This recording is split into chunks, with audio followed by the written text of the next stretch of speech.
Hey everybody, it's Brian, and welcome to the 35th Qt tutorial with C++ and GUI programming. Wanted to kind of wrap up our threading for a little bit. No, we haven't gone over everything, but the rest of the stuff on the threading topics are more advanced. So I kind of want to call this the basic threading tutorial, and we'll call this part 6, and this will be the last of the basic tutorials on threading. Okay, have to back up a little bit. I had posted some comments in the official Qt forums and in Qt Center. Basically, it sparked some conversation on how threading should be done correctly. Now, if you go into the help and type QThread and you get the QThread class reference and you click more, you can see that Qt's own documentation says to subclass QThread. And you can see here you got class and you got a subclass of it and you're overriding run. So that's why a lot of people do that. Now, some people out there have said that's not the way to do it. That's not correct. And there have actually been some disagreements in these various forums that I've been reading for the last couple days on how to do things.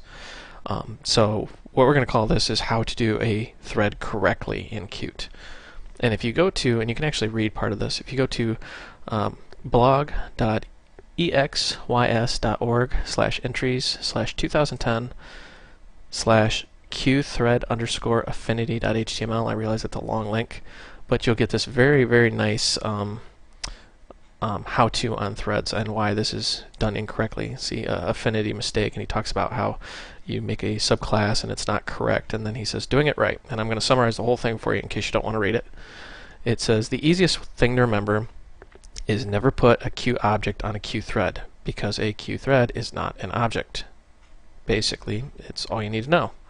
And what he says is you have a worker and you have a main thread, and you have an object and you move it to a thread. And we're going to kind of build a real demo, very simplified demo application. The problem with threading is it's very hard to come up with an example in 10 minutes or less in real time. So I want to try and keep this as easy as possible. So let's go ahead and close that. And let's just jump right in. And we are going to make a new console application. And we'll call this Threads Done Right. Put it in your usual location. Next, next, finish, finish. And we get our just, normal app. So first thing we want to do here is actually add a new class. So we're going to say a new C++ class. We're going to call it myThread. I'm sorry, let's not call it myThread, let's call it myObject. That way we don't get these confused. The base class is going to be QObject. And let's just hit finish. And you see how we now have a class that is a subclass of QObject. So we're not subclassing QThread anymore. Now, we've got a little bit of work ahead of us, and I'm going to kind of whip through this really fast because, believe it or not, when you're recording, 10 minutes goes by very quickly. So let's just add our includes here. And I have to apologize if my typing is atrocious. I'm trying an experiment with my vision. I wear glasses because I'm nearsighted, and I'm going to try and wean myself off my glasses because my vision has been progressively getting worse over the years. My daughter thinks I'm just a total moron for doing this, but I really don't want to wear bifocals, and I dread the thought of getting eye surgery. Okay. Now we need a slot, and we're going to say void do work. And let's actually make another one called, or not a slot, let's make a function called do setup.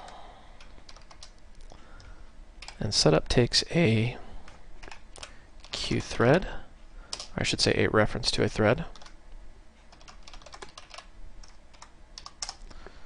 Alright, now we've got our basic header here for our class, and now we need to actually implement this. And let's go into the implementation file here. Alright, now let's say void myObject. And if you're kind of wondering what I'm doing here, let me explain really quickly. Oh, what did I call that option? Kind of lost myself there. What we're doing here is we're setting it up so that we're going to pass a reference to this thread, and we're going to connect signals and slots to it. And the reason why we're doing that is because we want to start this object on a different thread without actually subclassing the thread. Sounds really confusing, but I promise you towards the end of this it'll all make sense.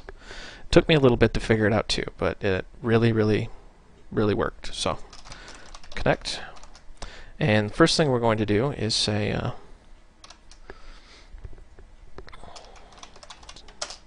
thread, and the signal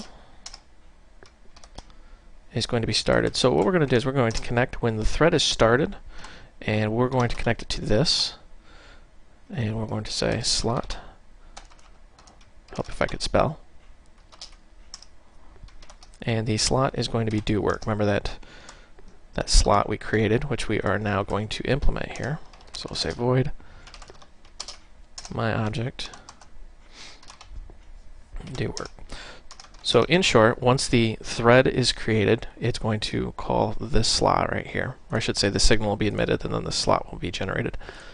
And right here is where we will do some of our work. We'll say for int I equals 0 and I less than, let's just say 100.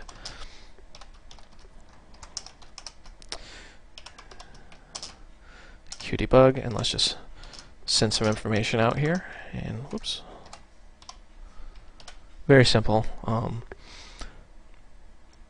Now, let's actually just build this, make sure we get a clean compile out of this. And it compiled, so let's go back into our main. Now we need to connect everything all together, and this is where the actual work is going to be. So we need a couple includes here, because we're going to create a QThread. And then include, geez, maybe I should have worn my glasses. My object. I wonder how many of you out there have actually tried to type without wearing your glasses. I thought it would be easy, but it's actually quite a challenge for me. QThread, we'll say cthread. So we're just going to make a thread object, and then we're going to make a my object. And now we're going to set it up. So we'll say C object. Oh, what did we call that? This is what happens when you get older, kids. Your memory goes away. Do setup is what we called it. So do setup, and we are going to basically just pass it the C thread that we just created. And now we're going to call something which is the part of the QObject class. It's move to thread. This is where the real work happens. This is where the real magic happens here. And you notice how it takes a pointer, so let's actually just hand it the address. And now we need to start that thread.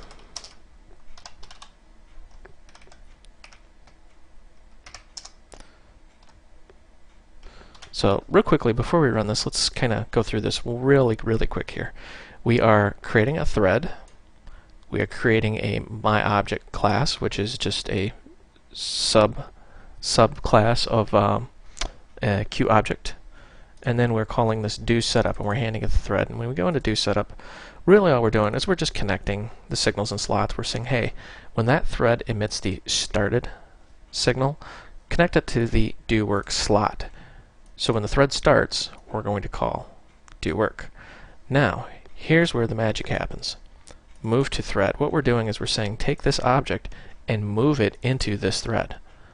That way you're not subclassing the thread, but you're moving it to the thread.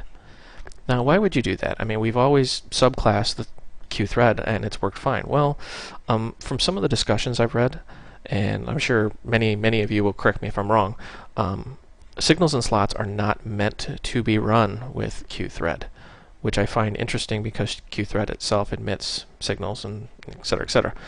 But this is the correct way of doing it. And then of course you run the thread start. And when you call start, the signal's emitted, the slot's called, and the code runs. So let's compile and run this. And if everything goes good, sure enough, it ran.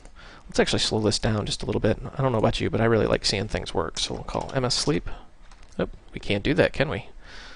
Why? Because we don't have the context of the QThread object. So what we'd have to do if we wanted to call thread, which I'm running out of time so I can't do, but we would just keep a reference to this thread object, and then you can make the thread sleep.